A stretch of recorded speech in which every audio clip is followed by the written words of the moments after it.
আজকের অনলাইন ক্লাসে তোমাদেরকে স্বাগতম। আশা করি ভালো আছো,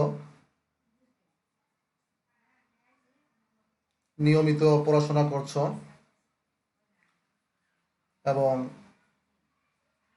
স্বাস্থ্যবিধি মেনে চলাফেরা করছো, সামাজিক দূরত্ব বজায় রেখে কাজকর্ম করে যাচ্ছ, অনলাইন ক্লাসগুলি মনোযোগ সহকারে দেখছো।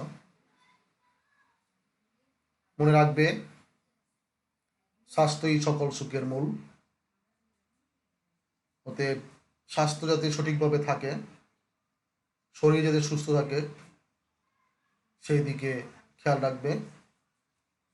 সুষম খাবার গ্রহণ করবে, বেশি বেশি পানি পান করবে। আমি আমিরুল ইসলাম, সহকারী শিক্ষক, তুমিলিয়া বালক উচ্চ বিদ্যালয়, কালীগঞ্জ, গাজীপুর। আজকে আমি ষষ্ঠ শ্রেণীর বাংলাদেশ ও বিশ্ব পরিচয় বিষয়ের উপর ক্লাস নিব। প্রিয় শিক্ষার্থীবৃন্দ, এসো প্রথমেই আমরা একটা ভিডিও দেখি। ভিডিওটা আমরা দেখি এখানে কি আছে।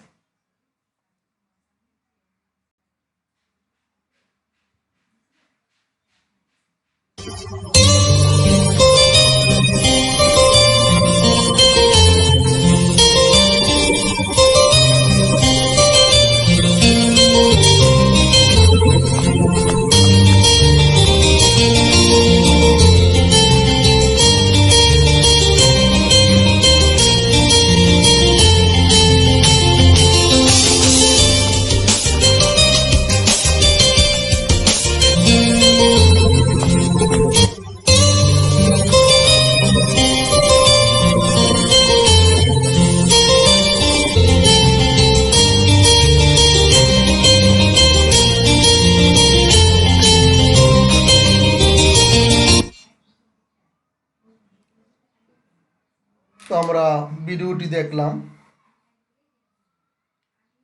ভিডিওটি দেখে আমরা কি বুঝতে পারলাম? এখানে কিছু লোকজন তারা কিছু দাবি আদায়ের জন্য আন্দোলন করে যাচ্ছে, এবং এটা কিসের জন্য দাবি এবং কিসের আন্দোলন করছে তা আমরা কিছুটা বুঝতে পেরেছি। সেটা হলো মানুষের বা অধিকার আদায়ের জন্য তারা আন্দোলন করছে। অধিকার নিয়ে কিছু কথা। নারী উন্নয়ন নীতি 2011 দ্রুত বাস্তবায়নের জন্য তারা মিছিল করছে। বিশ্ব ভোক্তা অধিকার দিবস 2011 সফল হোক, সার্থক হোক। প্রিয় শিক্ষার্থীবৃন্দ, এই পাঠ শেষে তোমরা শ্রমিকের অধিকার সম্পর্কে বলতে পারবে, মানবাধিকারের অধিকারগুলো ব্যাখ্যা করতে পারবে, মৌলিক অধিকারগুলো বিশ্লেষণ করতে পারবে। রাষ্ট্রের কাছে শিশুটি কি পাওয়ার অধিকার রয়েছে? এটা একটা প্রশ্ন। রাষ্ট্রের কাছে বিভিন্ন ধরনের সুযোগ সুবিধা পাওয়ার অধিকার রয়েছে। এখানে দেখো কি বলছে। মুসলিম সম্প্রদায়ের শিশুরা তারা কি করছে? তারা একটা পর্ব, একটা অনুষ্ঠান, ঈদ উদযাপনের পরে তারা পরস্পর সাথে ভ্রাতৃত্ব বন্ধনে আবদ্ধ হয়ে এবং কুশল বিনিময় করছে। আরেকটা ছবি দেখো, বিভিন্ন সম্প্রদায়ের শিশু তারা এখানে তাদের ধর্মীয় রীতিতে শ্রদ্ধা জ্ঞাপন করছে। তাহলে সকলেরই কি রয়েছে? সমান অধিকার রয়েছে রাষ্ট্রের কাছে। এখানে দুটি পরিবার দেখতে পাচ্ছি আমরা। এই দুটি পরিবারের জীবনযাপনের কিছু পার্থক্য রয়েছে, আমরা খুব সহজেই এটা বুঝতে পারছি। এটা একটা পরিবার, এখানে দুজন আর একজন, তিনজন সদস্যের একটা পরিবার। আর এখানে আমরা দেখতেছি তিনজন সদস্যের একটা পরিবার। তাহলে এই দুটি পরিবারের মধ্যে কি পার্থক্য আমরা দেখতে পাচ্ছি তা তোমরা খাতায় এখন লিখে ফেলো।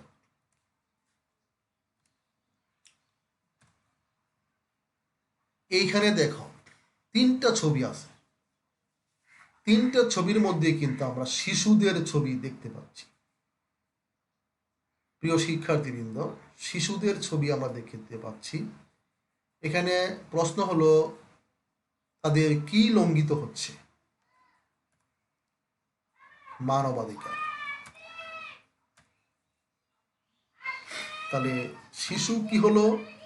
জন্মগতভাবে স্বাধীন, তার রয়েছে কি? শিক্ষা গ্রহণের অধিকার। শিশু হিসাবে তার কি রয়েছে? শিক্ষা গ্রহণের অধিকার রয়েছে। তারপর রয়েছে কি? তার চলাচলের অধিকার। তারপরে আছে কথা বলার অধিকার,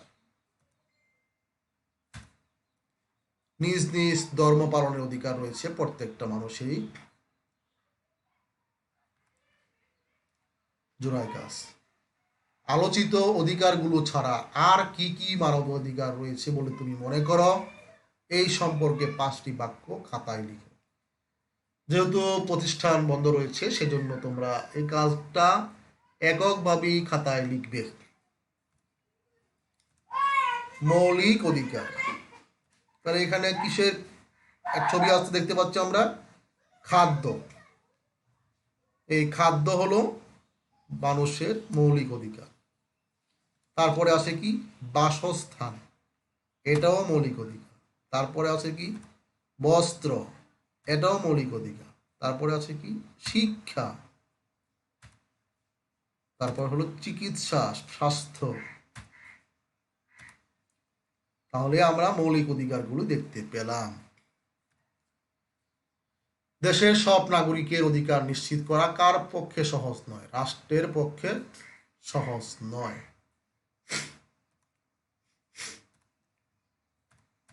তাহলে কর্মসংস্থানের সুযোগ সৃষ্টি করা কার দায়িত্ব?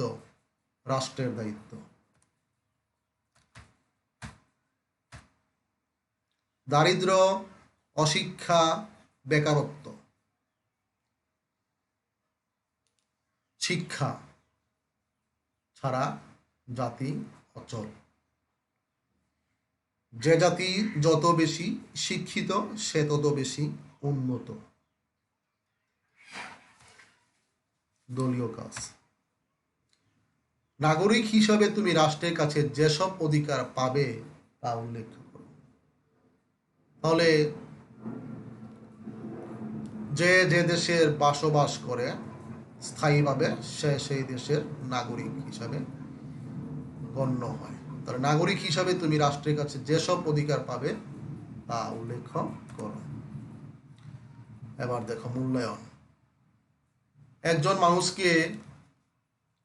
একজন মানুষকে বেঁচে থাকার জন্য কোন অধিকারগুলো সবচেয়ে বেশি প্রয়োজন? এখানে প্রশ্ন আছে এবং 4টা প্রশ্নের উত্তর আছে। যে প্রশ্নের উত্তরটা তুমি সঠিক বলে মনে করবে তার পাশে টিক চিহ্ন দাও।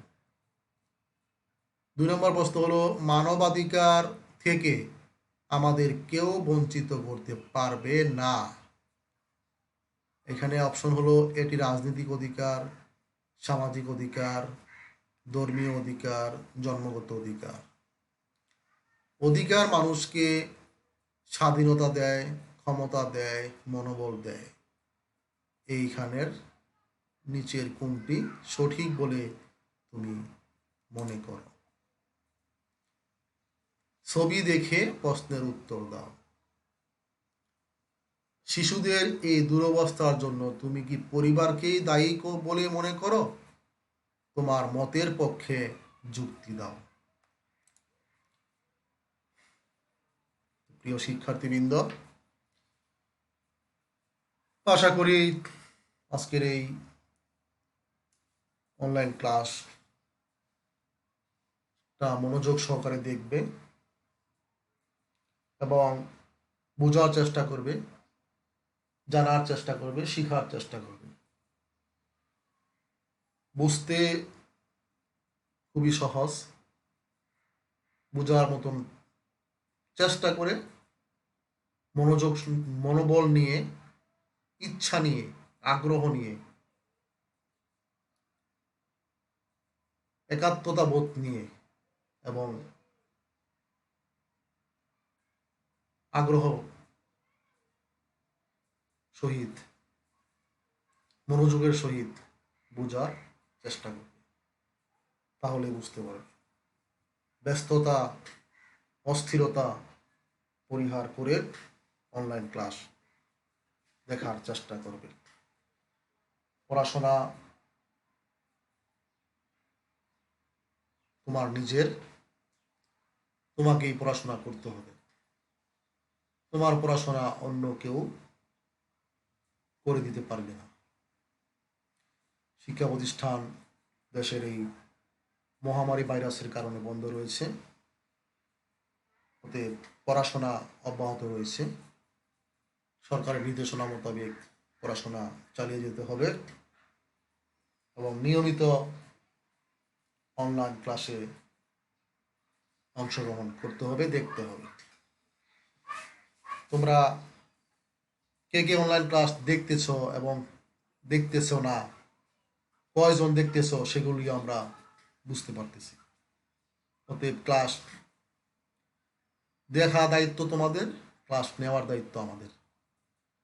তোমরা যদি ক্লাস না দেখো, তোমরা পিছিয়ে পড়বে, যে দেখবে সে উপকৃত হবে। অতএব সবাইকে আবারও ধন্যবাদ জানিয়ে আমি এই আমার অনলাইন ক্লাসের সমাপ্তি ঘোষণা করছি। ধন্যবাদ সবাইকে।